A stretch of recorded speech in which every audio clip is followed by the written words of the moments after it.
El 10 de septiembre de 2025, un auditorio lleno esperaba a Charlie Kirk. Nada parecía fuera de lo normal, hasta que lo fue. Un instante, una frase, y todo cambió.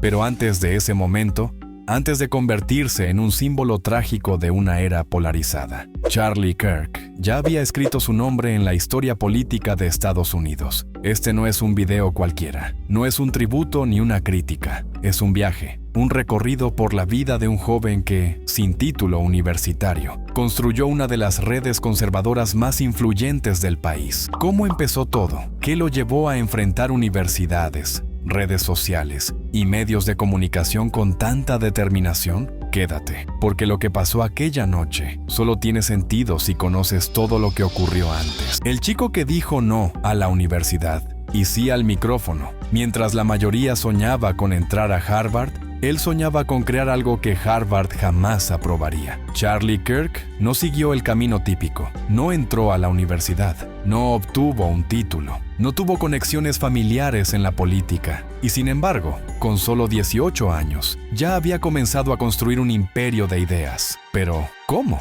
Charlie nació en 1993 en Arlington Heights, Illinois, un suburbio tranquilo a las afueras de Chicago. Su familia no era poderosa ni mediática. Su padre trabajaba como arquitecto, su madre, ama de casa. Lo que sí tenía Charlie era algo más raro. Una mezcla incómoda de confianza, ambición y una obsesión por las ideas. Desde pequeño no encajaba del todo. Mientras otros hablaban de fútbol o videojuegos, Charlie debatía sobre impuestos, guerras y gobierno. Y no lo hacía para molestar, lo hacía porque le importaba de verdad. Desde los 14 años sentí que tenía algo que decir, pero nadie estaba escuchando. Dijo una vez en una entrevista. En el instituto fue parte del club de política. Dio discursos, escribió columnas e incluso hizo campaña para candidatos locales. Su entorno ya sabía que no era un joven cualquiera, pero había algo más que lo diferenciaba. Charlie no quería entrar al sistema, quería retarlo. Cuando llegó el momento de aplicar a la universidad, fue rechazado por West Point, la prestigiosa academia militar de EEUU. Para muchos, eso habría sido una derrota. Para Charlie, fue la chispa. En lugar de deprimirse, se preguntó, ¿y si no necesito una universidad para tener impacto? Una idea radical y peligrosa, especialmente en un país donde se supone que sin universidad no eres nadie. Pero aquí es donde comienza la historia de Turning Point USA. En 2012, con solo $50 en su cuenta bancaria y el respaldo de un puñado de empresarios locales, Charlie fundó Turning Point. Su meta, difundir valores conservadores entre los jóvenes, especialmente en universidades, que, según él, estaban dominadas por ideologías de izquierda. Quiero que los estudiantes piensen por sí mismos, no que piensen lo que el profesor quiere, declaraba. La estrategia era clara: ir directo a los campus, montar stands, repartir panfletos y, sobre todo, hablar mucho, hablar fuerte. Pero no todo fue bien recibido. Recibió burlas. Lo llamaron niño mimado del conservadurismo. Otros simplemente se reían. ¿Quién se cree que es este adolescente opinando de política en universidades? La respuesta la daría el tiempo. En menos de 3 años, Turning Point pasó de ser un puñado de mesas de cartón a convertirse en una red nacional. Y Charlie ya no era un adolescente, era una figura, una marca, un enemigo público para algunos, un ídolo para otros. Pero volvamos a ese primer día, a ese primer no de la universidad, a ese momento en que cualquier joven se hubiera rendido. Charlie no. Charlie respondió con un micrófono en la mano, y esa decisión lo llevaría al centro del huracán político estadounidense, porque lo que nadie sabía es que ese huracán crecería, y un día sería real, tan real, que lo pondría en la mira de alguien. Pero eso lo sabrás más adelante. ¿Quién rechaza la universidad y termina hablando en la Casa Blanca antes de los 30? Charlie Kirk. Y eso apenas comienza. El fundador que encendió fuegos en las universidades no fue solo un activista, fue un interruptor. Donde llegaba se encendía algo. Debates, gritos, aplausos o todo a la vez. Cuando Turning Point USA comenzó, muy pocos creían que esa startup ideológica. Detrás de cada genio hay secretos que casi nadie conoce. Suscríbete y descubre las historias ocultas de quienes cambiaron la historia. Iba a sobrevivir más de unos meses. Un grupo de voluntarios, camisetas baratas, mesas plegables y un discurso que incomodaba a la mayoría de los campus estadounidenses. Pero Charlie tenía algo que no se compra: convicción implacable. Su mensaje era claro, provocador y peligroso para el estatus. Las universidades están adoctrinando, no están educando. Nosotros venimos a exponerlo. Esa frase, repetida en cada campus, era pólvora.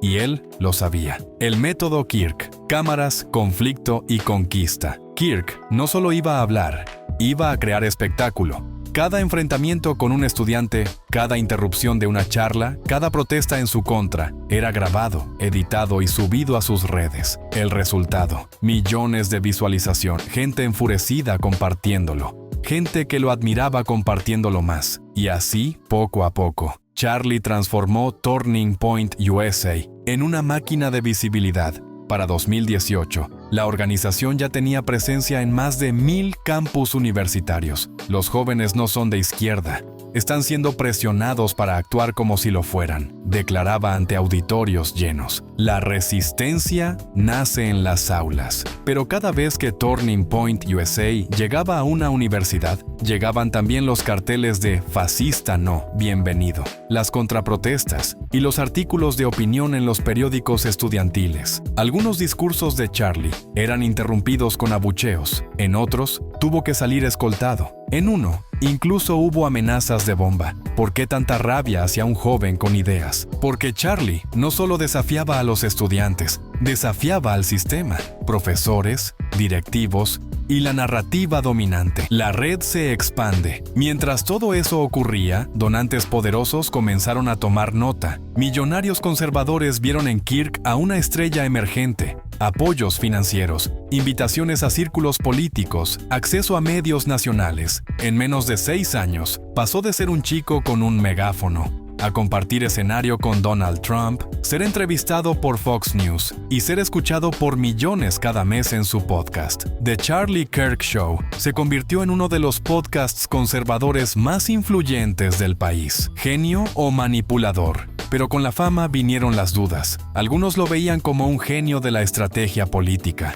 otros como un manipulador que explotaba la polarización para ganar relevancia. ¿Realmente creía todo lo que decía? ¿O simplemente sabía cómo encender la polémica? La línea entre la verdad, la convicción y el show se volvía cada vez más borrosa. El escenario estaba listo. Para 2023, Charlie ya no era solo un activista. Era una figura nacional, amado, odiado, seguido, criticado.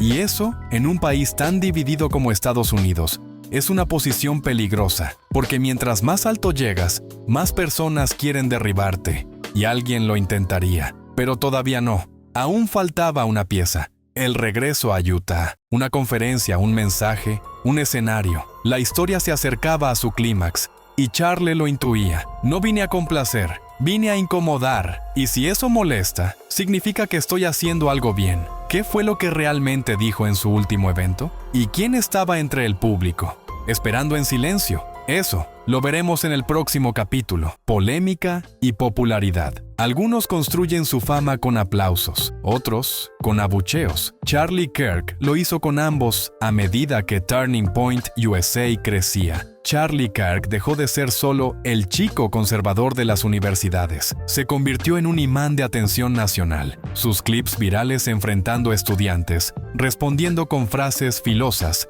denunciando la dictadura del pensamiento único, se compartían en tiempo récord. Un video suyo podía acumular 5 millones de visitas en 48 horas, pero con cada clic también llegaban los golpes. Un personaje incómodo. Para la izquierda, Charlie era un provocador profesional. Para la derecha, un símbolo de renovación. Y para los medios, una mina de titulares. El soldado cultural de Trump, el agitador millennial que domina las universidades, el influencer que polariza a toda una generación. Y Charlie lo disfrutaba. Si me aman o me odian, está bien. Lo único que no quiero es que me ignoren. Declaraciones que dividen. Charlie se volvió experto en lanzar frases que encendían las redes como gasolina en llamas. El cambio climático es una excusa para controlar tu vida. Las universidades están produciendo víctimas, no pensadores. El marxismo cultural es real, y lo ves en cada clase de género. Cada frase, una trinchera. Mientras sus seguidores aplaudían, sus críticos lo ridiculizaban, lo cancelaban, lo insultaban, pero él nunca retrocedía. Su estrategia era clara: no evitar el conflicto sino multiplicarlo, dominando el ecosistema digital. Charlie entendió antes que muchos que las redes sociales eran el nuevo campo de batalla. TikTok, YouTube, Instagram, Twitter, donde hubiera debate. Él quería estar. The Charlie, su podcast diario, se convirtió en uno de los más escuchados del país en el espectro conservador. Entrevistó a figuras como Donald Trump Jr., Tucker Carlson y Candace Owens, pero también dedicaba episodios enteros a responder críticas en vivo. La censura no me asusta. ¿Me impulsa fama o fuego? Y entonces surgía la gran pregunta entre muchos: ¿era Charlie Kirk un pensador serio o un provocador de algoritmos? ¿Realmente quería abrir debates? ¿O solo sabía cómo generar engagement a costa del caos? Sea cual fuera la respuesta, funcionaba. Y eso lo hacía más visible, más relevante y más vulnerable. No vine a ser aceptado, vine a encender alarmas. Charlie Kirk, 2022. Pero cada vez que encendía una a alguien, en las sombras, la tomaba como señal. Pronto, esa tensión que había creado con palabras volvería contra él, convertida en pólvora real. El último escenario, 10 de septiembre de 2025. Utah Valley University, Orem. Evento, The American Comeback Tour. Un auditorio lleno. Luces, aplausos. Un Charlie Kirk sonriente como siempre. Hoy más que nunca necesitamos coraje para hablar, para disentir, para resistir, dijo. Fue la primera frase de su presentación. La última, aún no lo sabían. Las horas antes. Ese día comenzó como muchos otros. Charlie aterrizó temprano, publicó una historia en Instagram. Se reunió con estudiantes voluntarios, caminó entre cámaras, risas y banderas ondeando.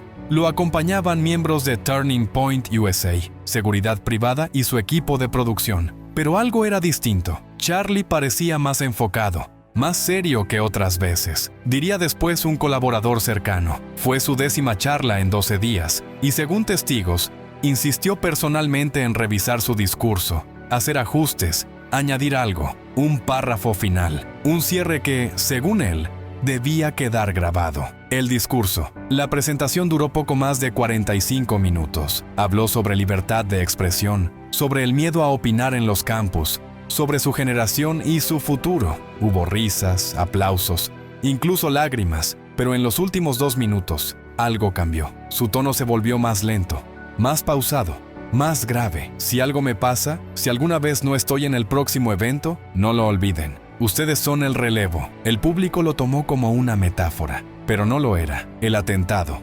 Exactamente a las 8:56 de la noche, mientras firmaba libros a la salida del auditorio, se escuchó un estallido seco. Gritos, confusión. Un cuerpo cayó. Charlie Kirk fue impactado por un disparo en el cuello desde un edificio cercano. Cayó inconsciente antes de poder reaccionar. Una cámara de seguridad captó la escena. La transmisión en vivo fue interrumpida abruptamente. Horas después, el parte médico fue claro. Charlie Kirk, 31 años, fallecido en el hospital de Orem por una herida letal. El sospechoso. El atacante fue identificado como Tyler James Robinson, de 22 años, un ex estudiante universitario con historial de aislamiento, publicaciones obsesivas y aparente radicalización ideológica. La policía lo arrestó sin resistencia.